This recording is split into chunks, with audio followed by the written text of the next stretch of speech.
Assalamualaikum warahmatullahi wabarakatuh. Perkenalkan, nama saya Kamilida Safira. Di sini saya akan memimpin jalannya presentasi dari kelompok saya yang bertemakan pengembangan industri dalam pembangunan dan perekonomian Indonesia. Di sini ada teman-teman saya. Perkenalkan, nama saya Najwa Denia Rahmawati. Assalamualaikum warahmatullahi wabarakatuh. Perkenalkan, nama saya Julia Masadinda. Halo, perkenalkan nama saya Sabrina Nur Fadila. Perkenalkan, nama saya Karema Tunisa. Pertama yang akan disampaikan mengenai latar belakang industri. Industri memiliki dua arti penting. Yang pertama, arti pengertian secara luas dan pengertian secara sempit. Pengertian secara luas mencakup semua perusahaan dan kegiatan di bidang ekonomi yang produktif. Sedangkan secara sempit, industri atau manufaktur ialah kegiatan memodifikasi secara mekanis, kimiawi, atau manual barang-barang pokok menjadi barang setengah jadi atau barang jadi. Keterkaitan kebelakangan dan keterkaitan ke depan sangat diperlukan dalam perencanaan pembangunan, baik di pusat maupun di daerah. Pengaruh peningkatan suatu sektor akan terlihat pada sektor-sektor yang menyediakan bahan baku sebagai inputnya. Seberapa besar dampaknya terhadap sektor-sektor yang menyediakan disebut sebagai keterkaitan ke belakang. Pembangunan ekonomi meliputi usaha suatu masyarakat untuk mengembangkan kegiatan ekonomi dan mempertinggi tingkat pendapatan masyarakat. Maka dari itu, pembangunan ekonomi pada umumnya didefinisikan sebagai suatu proses yang menyebabkan kenaikan pendapatan real per kapita penduduk suatu negara dalam real per kapita penduduk suatu negara dalam jangka panjang.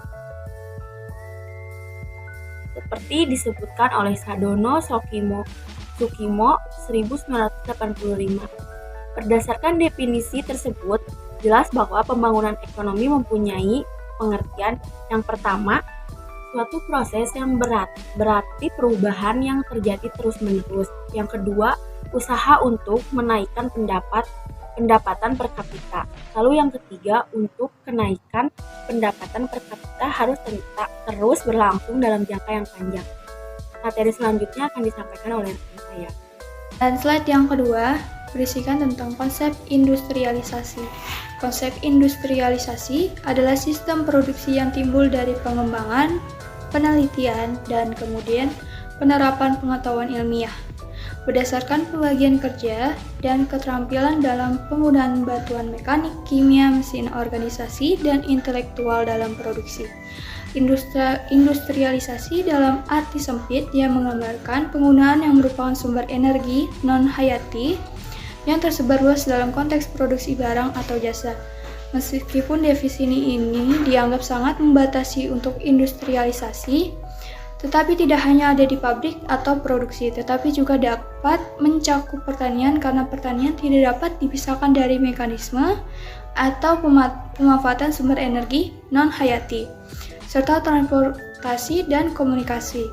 Industrialisasi merupakan proses transisi dari beberapa bentuk masyarakat yang mengarah pada masyarakat industri modern. Ada 3 kemungkinan industrialisasi. Yang pertama adalah limbah industri, berarti segala sesuatu yang bukan pertanian. Dan yang kedua adalah sektor yang dimaksud industri adalah energi, pertambangan, dan bisnis manufaktur dan sebagainya. Dan yang terakhir adalah karakteristik mikro dan makro, yaitu proses produksi yang lebih luas, sebuah proses sosial industrialisasinya. Di sini saya akan membacakan hasil presentasi kelompok saya yang dimana saya membaca poin keempat yang membacakan tujuan industrialisasi. Yang pertama, ada meningkatkan penyerapan tenaga kerja industri. Yang kedua, meningkatkan ekspor di Indonesia dan memperkuat pasar domestik. Yang ketiga, berkontribusi pada pertumbuhan yang masuk akal bagi perekonomian. Yang keempat, mendukung pembangunan di bidang infrastruktur. Yang kelima, ada memperkuat kapasitas kemajuan teknologi. Dan yang terakhir, meningkatkan kedalaman struktur industri dan diversifikasi produk. Jadi di sini saya mau menjelaskan mengenai proses-proses industrialisasi. di proses dan perkembangan industri dalam berbagai kegiatan adalah yang memainkan peran penting dalam meningkatkan kualitas hidup serta juga kesejahteraan rakyat. Industrialisasi tidak dapat dipisahkan dari usaha, meningkatkan kualitas sumber daya manusia dan pemanfaatan sumber daya alam. Faktor penentuan pertumbuhan ekonomi sebagai berikut. Yang pertama, ada barang modal. Yang kedua, tenaga kerja. 3, teknologi. Dan yang keempat, uang. Sekian penjelasan proses-proses industrialisasi yang saya sampaikan. Lalu slide selanjutnya adalah membahas tentang pembangunan. Yang pertama, pembangunan selama 3 dekade yang lalu ialah kemampuan ekonomi nasional, di mana keadaan ekonomi mula-mula relatif statis selama jangka waktu yang lama untuk menaikkan dan mempertahankan suatu kenaikan GNP antara 5-7% atau lebih per tahun. Pengertian ini bersifat ekonomi. Hal ini tampak pada taraf dan kualitas sebagian besar masyarakat tidak mengalami perbaikan kendati pun target kenaikan GNP per tahun telah tercapai. Dengan kata lain, ada tanda-tanda kesalahan besar dalam mengartikan istilah pembangunan secara sempit. Sedangkan pertumbuhan ekonomi diartikan sebagai kenaikan GDP atau GNP tanpa memandang apakah kenaikan itu lebih besar atau lebih kecil dari tingkat pertumbuhan penduduk atau apakah pertumbuhan struktur ekonomi terjadi atau tidak. Lalu ada tujuan pembangunan. Ferguson dalam Robinson Tarigan 2004 menyatakan bahwa tujuan utama kebijakan ekonomi ialah 1. Menciptakan full employment atau setidak-tidaknya tingkat pengangguran yang rendah menjadi tujuan pokok pemerintahan pusat maupun daerah. Lalu yang kedua ada economic growth, pertumbuhan ekonomi. Yang ketiga, terciptanya price stability, stabilitas harga, terjaganya kelestarian lingkungan hidup. Yang kelima, pemerataan pembangunan dalam wilayah. Lalu yang keenam ada penetapan sektor unggulan wilayah. Yang ketujuh, membuat keterkaitan antara sektor yang lebih serasi dalam wilayah. Lalu yang terakhir ialah pemenuhan kebutuhan pangan wilayah.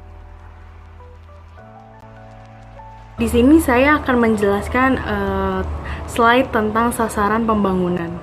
Sasaran pembangunan itu tertuju ada 5. Yang pertama, untuk mencapai sasaran pembangunan harus adanya strategi pembangunan. Yang kedua, harus meningkatkan output nyata atau produktivitas yang tinggi sehingga bisa meningkatkan secara terus-menerus.